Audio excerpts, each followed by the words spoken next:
Welcome everybody, and let me start by doing the rather odd thing of apologizing that I have a bit of a sore throat, and so you may hear some gagging and coughing in the background, and no worries, Mark will make sure that nobody dies in the process. Here we go. We're just going to dive right in.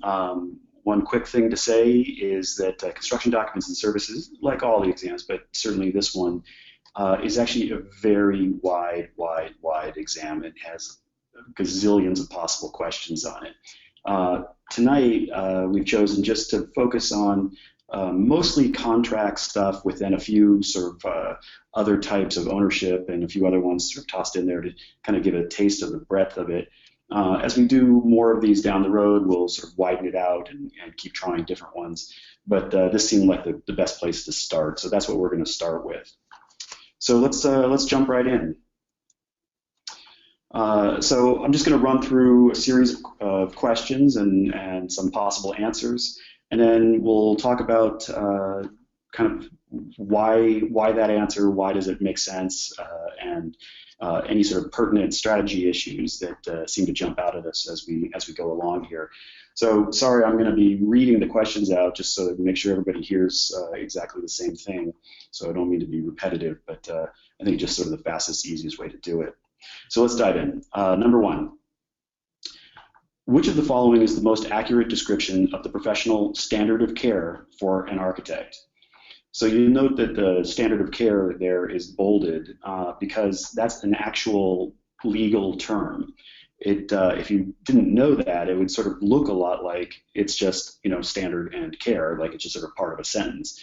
But in fact, the standard of care is actually a very important aspect of the sort of contractual relationships that you are creating when you sign contracts with a potential owner or contractor or other people.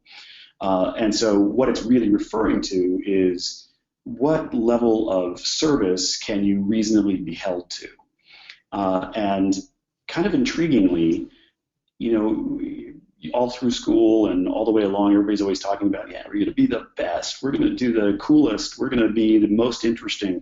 Well, that's great for all your marketing materials, but it doesn't have anything to do with the contract.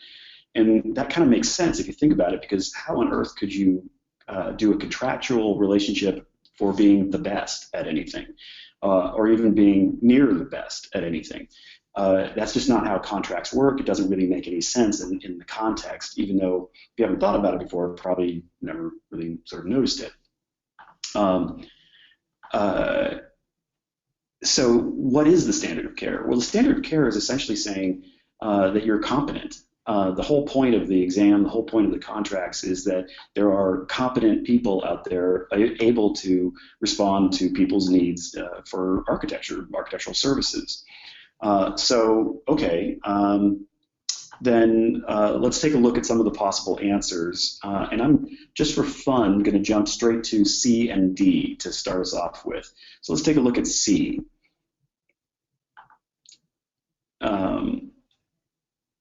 So C says, sorry, one second here. C says, the level of skill and care that the leading professional in the appropriate specialty would employ. Well, I just said that it's about being competent. It's not about being the leading person. It's about being competent.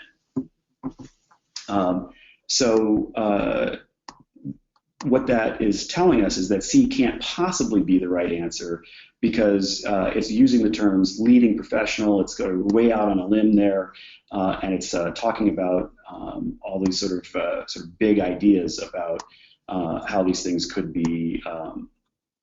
We could be the best. We could be the most out there, the specialty situation. Well, that's not exactly what's going on. Well, let's look at D. Professional standard of care is fact-specific and cannot be described except in a specific factual context. Well, D is kind of interesting. It's actually true, but only in a sort of very odd and limited particular way. It's fact-specific in that, well, how does one say that you're competent? Well, what that really is saying is that if you are an architect who has done work for a client and the client says at the end, I don't like this work, I'm going to sue that architect, and the sort of court system or the arbitration process is trying to figure out, well, how do we define whether you met the standard of care or not? It is factually specific in the sense that you have to compare it to another similar project by a similar architect in a similar location.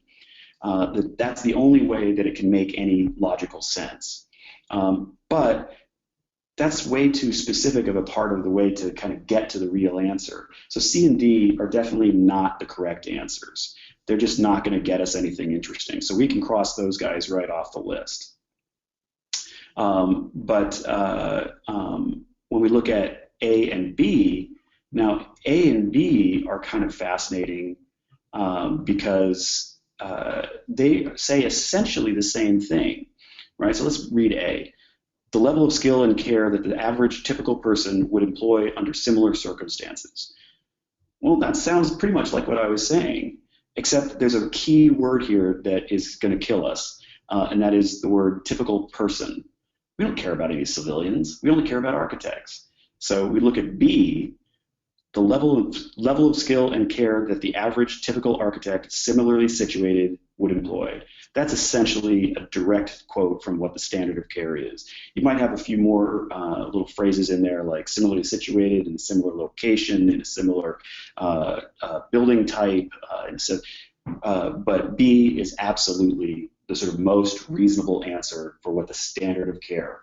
So it's not leading, it's not the best, it's not who can do the most, it's who is the most competent and not the most, sorry, who's the most competent, but who is competent and would do essentially the same thing that really any other of the competent architects in that location doing that kind of project would do. So number one is B, the level of skill and care that the average typical architect, i.e. competent architect, similarly situated in a similar place, doing a similar type of project, would employ. So B. So there you go. Thank you, Mike, and thanks to all of you who've tuned in. And if you'd like to attend our next a.r.e. live broadcast, visit blackspectacles.com/podcast to register. You'll have a chance to ask questions and share your answers with Mike for live feedback during the broadcast, just like today. And to learn more about our AIA a.r.e. prep curriculum, go to blackspectacles.com. We'll include a link in the show notes. And for those of you who are ready and want to go ahead and get busy preparing for the ARE, you can use a coupon, a 15% coupon off the first charge on any AIA ARE prep membership with code 52715webinar. That's 52715webinar. And that'll expire on June 15th. And of course, if you're already an AIA member, you can visit aia.org/ARE prep to get a 30% discount for the entire duration of your AIA ARE prep membership, not just the first charge. And that also expires on June 15th. And finally, please leave a comment below the video to let us know what you think and share any suggestions that you may have. I promise we'll read every word that you write and use them to tune our next episodes. So thanks for watching.